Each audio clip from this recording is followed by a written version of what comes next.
ಹತ್ರ ಈಗ ಭೂ ಸ್ವಾಧೀನವನ್ನು ಪಡಿಸ್ಕೊಳ್ತಾರೆ. ಈ ಥರ ಕಾಯ್ದೆಗಳ ತಂದುಬಿಟ್ಟು ರೈತರ ಹತ್ರ ಭೂ ಸ್ವಾಧೀನನ ಪಡಿಸ್ಕೊಂಡು ನಿಮ್ಗೆ ಇಂತಿಷ್ಟು ಜಾಗ ಸರ್ಕಾರಕ್ಕೆ 60-40 ಅಂತ ಒಂದು ರೇಷಿಯೋನ ಫಿಕ್ಸ್ ಮಾಡ್ತಾರೆ ಎಕ್ಸಾಂಪಲ್ ಆಗಿ.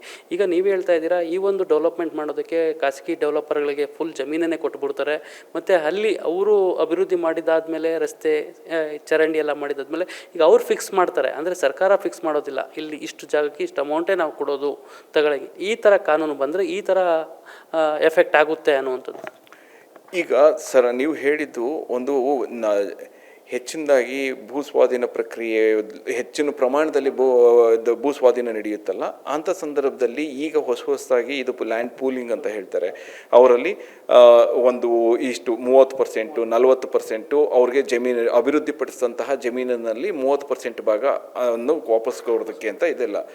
ಇದು ಒಂದು ಜನಗಳನ್ನ ಒಲಿಸುವಂಥ ಕೆಲಸ. ಅದು ಆ ಥರದ ಪ್ರಕ್ರಿಯೆ ಈ ಒಂದು ಪ್ರೀಮಿಯಂ ಎಫ್ಐಆರಲ್ಲಿ ಆಗ್ತಾ ಇಲ್ಲ.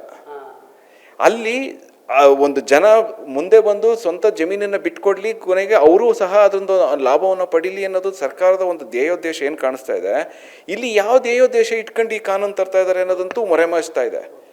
ಇಲ್ಲಿ TDR ಅನ್ನೋದು ಅಷ್ಟೇ. ಈಗ ನೀವು ಏನು ಹೇಳಿದ್ರಲ್ಲ 30%, 40% ಅವ್ರಿಗೆ ವಾಪಸ್ ಅವರೇ ಒಂದು ಅನುಭವ ಪಡ್ಕೊಳ್ಳಿ ಅಂತ. ಇದರಲ್ಲಿ ಈಗ TDRನ ಜಮೀನು ಬಿಟ್ಕೊಟ್ಟವ್ರಿಗೆ ಅವ್ರಿಗೆ ಯಾಕೆ ಈ ಥರದೊಂದು ಪ್ರಯೋಜನ ಸಿಗ್ತಾ ಇಲ್ಲ? ಈಗ ಅವರೆಲ್ಲರೂ ರಸ್ತೆ ಎಂತ ಬೆಂಗಳೂರಂತಹ ನಗರಗಳಲ್ಲಿ ರಸ್ತೆ ಆಗದೇನೆ ಎಷ್ಟು ಟ್ರಾಫಿಕ್ ಸಮಸ್ಯೆಗಳಿಂದ ಇಡೀ ಪ್ರಪಂಚಕ್ಕೆ ಗೊತ್ತಾಗ್ತಾ ಇದೆ ನಮ್ಮಲ್ಲಿರೋ ಟ್ರಾಫಿಕ್ ಸಮಸ್ಯೆ. ಆದರೆ ನಾವು ಅದಕ್ಕೆ ತಕ್ಕಂತೆ ರೋಡ್ ಅಗಲ ಮಾಡಬೇಕು, ಮತ್ತು ಅದಕ್ಕಂತೆ ಬೇರೆ ಬೇರೆ ಇನ್ಫ್ರಾಸ್ಟ್ರಕ್ಚರ್ಸ್ ಡೆವಲಪ್ ಆಗಬೇಕು.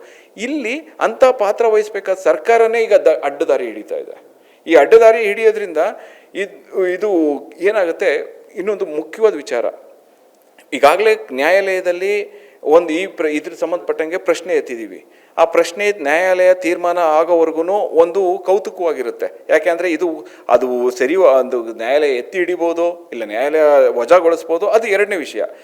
ಆದರೆ ಇದನ್ನೇ ಪ್ರೀಮಿಯಂ ಎಫ್ಐಆರ್ನ ನೀವು ಒಂದು ಅನುಷ್ಠಾನಕ್ಕೆ ತಂದರೆ, ಅನುಷ್ಠಾನದಲ್ಲಿ ಏನಾದರೂ ಒಂದು 4-6 ಡೆವಲಪರ್ಸ್ಗಳು ಒಂದು 1000 ಕೋಟಿ ಹಣನ ಸರ್ಕಾರಕ್ಕೆ ಕೊಟ್ಟು ಈ ಒಂದು ಪ್ರೀಮಿಯಂ ಎಫ್ಐಆರ್ನ ಬಳಕೆ ಮಾಡುವಂಥ ಸಂದರ್ಭದಲ್ಲಿ ನ್ಯಾಯಾಲಯದಿಂದ ಏನಾದರೂ ನಮ್ಮ ಅರ್ಜಿ ಸ್ವೀಕಾರ ಆಗಿ ಆಗ ಪ್ರೀಮಿಯಂ ಎಫ್ಐಆರ್ ಅನ್ನುವಂತಹ ಒಂದು ವ್ಯವಸ್ಥೆ ಅದನ್ನು ಸ್ಥಗಿತಗೊಳಿಸುವಂಥ ಕಾರ್ಯ ಬಂದರೆ ಅಲ್ಲಿ ಇನ್ವೆಸ್ಟ್ ಮಾಡಿರುವಂತಹ ಡೆವಲಪರ್ಸ್ಗಳದ್ದು ಹಣ ಏನಾಗಬೇಕು?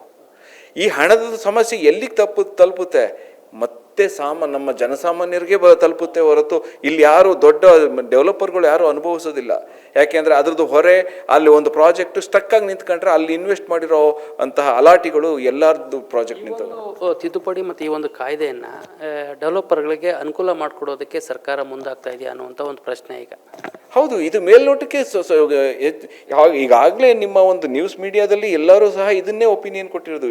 ಇದು ಒಂದು ಅಭಿವೃದ್ಧಿದಾರರು, ನಮ್ಮ ಡೆವಲಪರ್ಸ್ ಅಂತ ಏನು ಅವ್ರಿಗೆ ಅನುಕೂಲ ಮಾಡಿಕೊಡ್ಲಿ ಅಂತಲೇ ನಮ್ಮ ಒಂದು ಸರ್ಕಾರದಲ್ಲಿ ಕೆಲವೊಂದು ಮಂತ್ರಿ ಮಹೋದಯರು ಇದ್ರ ಬಗ್ಗೆ ಒಂದು ತುಂಬ ಪಾತ್ರ ವಹಿಸ್ತಾ ಇದ್ದಾರೆ. ಇದನ್ನು ಮಾಡ್ಬೋದು, ಇದು ಮಾಡಬೇಕು, ಇದು ಮಾಡಬೇಡ್ದು ಅಂತ ಹೇಳಲ್ಲ. ಆದರೆ ಸರಿಯಾದ ಯೋಜನೆ ಇಲ್ಲದೇ ಮಾಡಿದ್ರೆ ಇದು ಏನಾಗುತ್ತೆ, ನಮ್ಮ ಮನೆಯೂ ಈಗ ಇಂಥ ಯೋಜನೆಗಳಿಂದನೇ ಈಗಾಗಲೇ ನಮ್ಮಲ್ಲಿ ತುಂಬ ಡಿವಿಯೇಷನ್ಸ್ಗಳು ಕಾಣಿಸ್ತಾ ಇರೋದು. ಡಿವಿಯೇಷನ್ ಹೇಗೆ ಅಂದರೆ ಮನೆ ಕಟ್ಟೋದಕ್ಕೆ ಅವಕಾಶ ಇರೋದು 2 ಫ್ಲೋರು, ಆದರೆ 4 ಫ್ಲೋರ್ ಕಟ್ತಾರೆ. ಅದು ಅವ್ರ ಜನಸಾಮಾನ್ಯ, ಈಗ ಸರ್ಕಾರನೇ ಅದೇ ಆಸೆಗೆ ಬಿದ್ದಿದೆ.